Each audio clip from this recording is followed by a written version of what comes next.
All right, so are you ready to dive into the world of ETF? Always ready. Today we're on the hunt for those legendary 10x returns. Ooh, 10x. That's right, 10x. And our guide for this quest Okay. is a Motley Fool article that claims Claims what?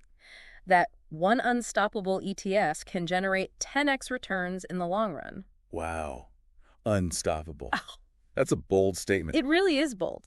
It was published just this week, actually, December 6th, 2024, so it's super fresh. Okay, got it. But it really does make you wonder. Makes you wonder what? Can one single ETF really deliver those massive returns? Yeah, and is it truly unstoppable like the article claims? Exactly. We've got to find out. We do. So before we get ahead of ourselves, Yeah. some of you might be thinking, Thinking what? like, wait a minute, back up. Okay. What even is an ETF? Right, good point. So an ETF is essentially a basket of stocks. It's kind of like a pre-made diversified portfolio I see. that you can buy and sell on an exchange, just like you would a single stock. Got it. And the specific ETF we're digging into today Okay. is the Invesco QQQ Trust. The QQQ, I've heard of that one. Yeah, it's better known as just QQQ. Right. And it holds the top 100 non-financial companies on the Nasdaq. Oh, the Nasdaq. So we're talking tech heavy. You got it. The Nasdaq is known for its focus on technology and those growth companies. And historically, Yeah. it's actually outperformed the broader market. Has. Just look at the rise of e-commerce. Oh, yeah. Think about companies like Amazon Mm-hmm. and eBay. Yeah, for sure. Both of those are in the QQQ. They are. And that brings us to growth stocks, Okay. which are companies that are expected to grow Uh-huh. much faster. Faster than what? Faster than the average, Okay. which can lead to some really impressive gains. Yeah. Impressive, but there's got to be a catch, right? Always a catch, higher potential reward. Yeah. Usually comes with Higher risk. higher risk. Exactly. So growth stocks can be pretty volatile. Yeah. Their prices can swing up Yeah. and down Exactly. more dramatically than, let's say, Okay. a company that's been around for decades and has like slow and steady growth. Right. That makes sense. Yeah. Okay, so to really illustrate this, let's look at a chart. Okay, sure. The article includes this chart comparing the performance of the QQQ Okay. and the S&P 500 over the last 2 decades. Got it. And wow, it really is a roller coaster. So what do we see? What's striking is that the QQQ has significantly outperformed the S&P 500. Really? Yeah, especially during certain periods Like when? when there was rapid technological advancement. Okay. It really shows you the potential The potential of what? of investing in a targeted ETF like the QQQ.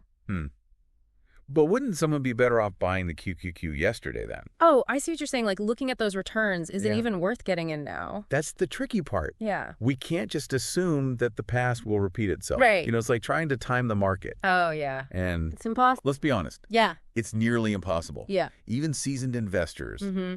don't always get it right. It's true. Yeah. So instead of just chasing past performance, Okay. maybe we should be asking, Asking what? what's really driving the QQQ's growth potential? Right. Like going forward. Yeah. Is it still unstoppable? Like the article claims. Exactly. Well, nobody has a crystal ball, Right. No, of course not. but there are some clues. Oh, okay. Clues. Yeah, so we kind of dig a bit deeper Deep what? into the specific sectors Uh-huh. and the companies that actually make up the QQQ. Okay. You know, it's not just a random collection of tech stocks. Oh, interesting. It's carefully curated, Okay. and it's really tilted towards innovation. So we're not just talking about the Amazons and eBays of the world anymore. Not really. So what else is in there? Like what other big players? Yeah, like what might be driving future growth? Absolutely. So beyond those familiar names, Okay. you've got companies like Tesla Oh, yeah, tech. pushing the boundaries with electric vehicles and renewable energy. For sure. And then there's NVIDIA, NVIDIA. Okay. a major player in the world of AI, AI. artificial intelligence, Right. and high-performance computing. So these are companies that are not just riding a trend. No, they're shaping the future. That's a great point. Right. And the article does mention Buzz. how the QQQ's growth might slow down in the future. Oh, really? Yeah. Okay. They even suggest a more conservative rate, Like what? like 8% per year. 8%? Okay. They even have a whole table. A table showing what? It shows how a $10,000 investment would grow over time Okay. at that rate. Okay, I see. And that's where that long-term mindset really comes in. Right. Long. Even at 8%. Which is, It's still pretty solid. that's a pretty good return. Yeah. Yeah, it takes about 30 years to actually hit that 10x target. 30 years. Wow. So it really highlights that time in the market Okay. is more powerful. Than trying to time the market. Exactly. But isn't that a huge gamble, though? A gamble, how so? Like, what if things change drastically? Okay, yeah. What if those growth projections just don't pan out? Yeah. It seems like a lot of trust to put in one single ETF. You're right to be cautious. Okay. Because no investment is completely risk-free. Right? And the QQQ, Yeah. with its focus on those growth stocks, does come with some volatility. Volatility. But it's important to remember that risk Yeah. isn't inherently bad. Okay.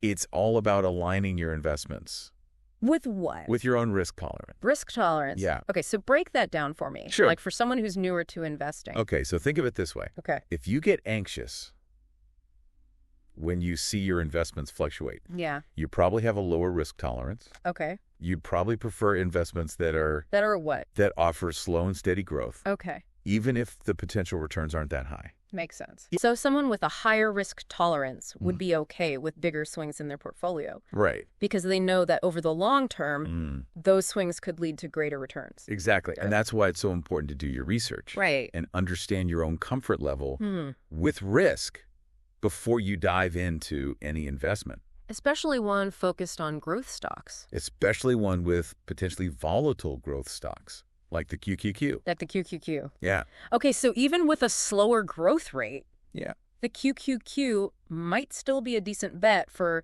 For those who can stomach a bit more risk. Right, and who are in it for the long haul. That's the idea. It's not about just jumping on the bandwagon. Right. Just because something has performed well in the past.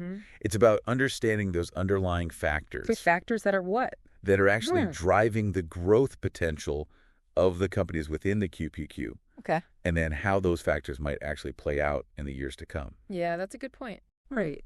So Okay, so we've really explored the QQQ, we really have. its potential, some of the risks involved. Yeah. But maybe we should zoom out for a second. Okay, zoom out. And think bigger. Bigger, like what kind of trends? Yeah. What trends should we even be paying attention to when it comes to the future of growth stocks? Right. And like the whole market overall. It's all about connecting the dots. Right? It is. We can't look at investments in a vacuum. No, we can't.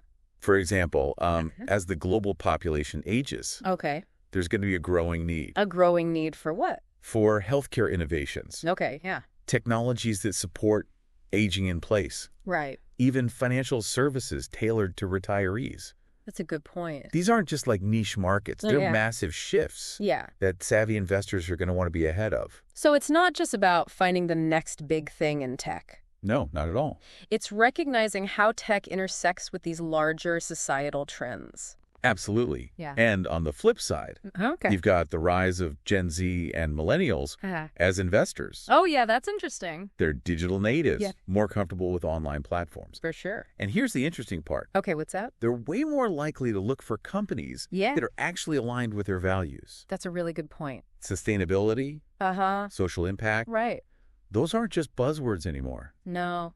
They're investment criteria. So investor preferences themselves could reshape the market. Exactly. Wow, that's fascinating. Could even push companies to be more transparent Yeah. and responsible. It creates a dynamic system It does. where investors and companies are influencing each other. And that's why it's so important Important to what? to stay informed, Uh-huh. to adapt, Okay. and constantly question assumptions. Question everything. Yeah, don't just buy into the hype.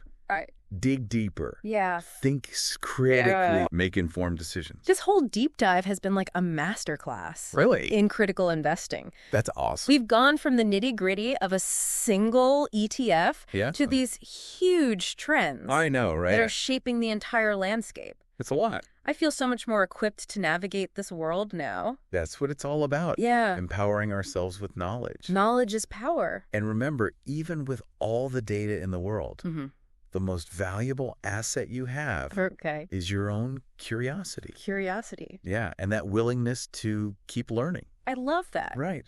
So to all of you listening, Yeah. we'll leave you with this final thought. Okay, hit me. What does the future of growth look like to you? That's a great question. What factors might actually impact the performance of companies? Like the ones in the QQQ Okay. in the years to come? Yeah, think about it.